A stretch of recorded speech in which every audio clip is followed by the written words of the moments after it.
In the lush, rolling hills of Kisii, Kenya, lived a woman known to all as Mama Achieng. Her small mud hut stood on the edge of a red-soiled path, its tin roof clinking softly with every drop of rain.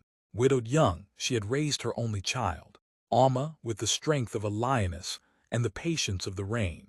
Mama Achieng was poor in wealth but rich in faith.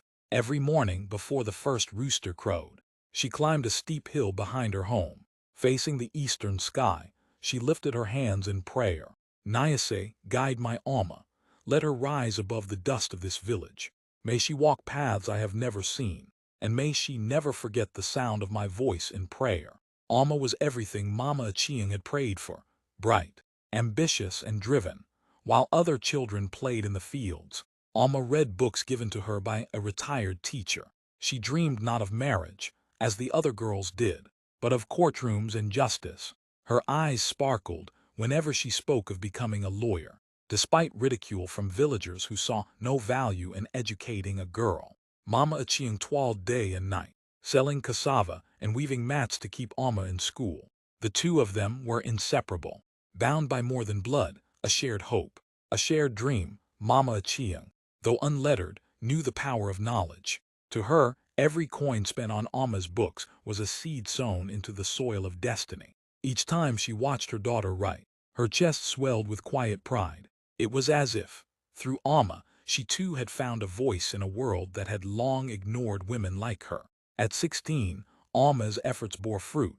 She earned a scholarship to a prestigious college in Nairobi. On the day of her leaving, Mama Achieng handed her daughter a worn Bible and a packet of dried fish. "Keep this," she said, pressing the Bible into Alma's hand, "and keep your heart strong.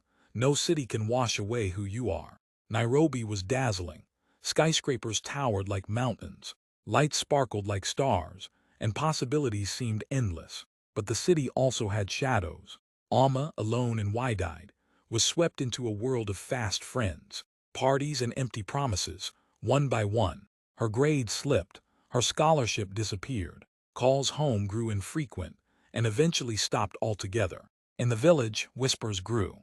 "She's forgotten us. She's with a man now, some rich businessman." Poor Mama Achieng. But Mama Achieng said nothing. She only climbed the hill every morning, rain or shine. "Nyase," she prayed, "bring my daughter back. Not just to me, but to the girl she was." 2 years passed.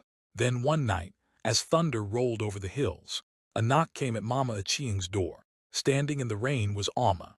Her eyes were sunken, her clothes soaked, and on her back was a sleeping baby. "Mama," she whispered, sinking to her knees, "I've lost everything, but I remembered your prayers. I came home." Mama Achieng happily taken her daughter back. "I never stopped praying," she said, "and God never stopped listening."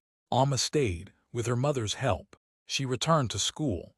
They raised the baby together, with love woven into every meal, every lullaby, every quiet moment beneath the mango tree where Alma once read. Slowly, Alma healed, and when she finally graduated, it was with honors. She became a lawyer, one who stood in court not just with knowledge, but with compassion born of her own struggle. She fought for girls like her, those who had been silenced, broken, and forgotten. Every time she stood before a judge, she remembered her mother's voice and the faith that never failed. Mama Achieng passed away under the shade of the mango tree, her hands folded, a peaceful smile on her face. She died knowing her daughter had found her way, and that her prayers had become more than words, they had become life. On the hill where she once prayed, a plaque now stands. "Here prayed Mama Achieng. Her faith lifted a daughter. Her prayer changed the world."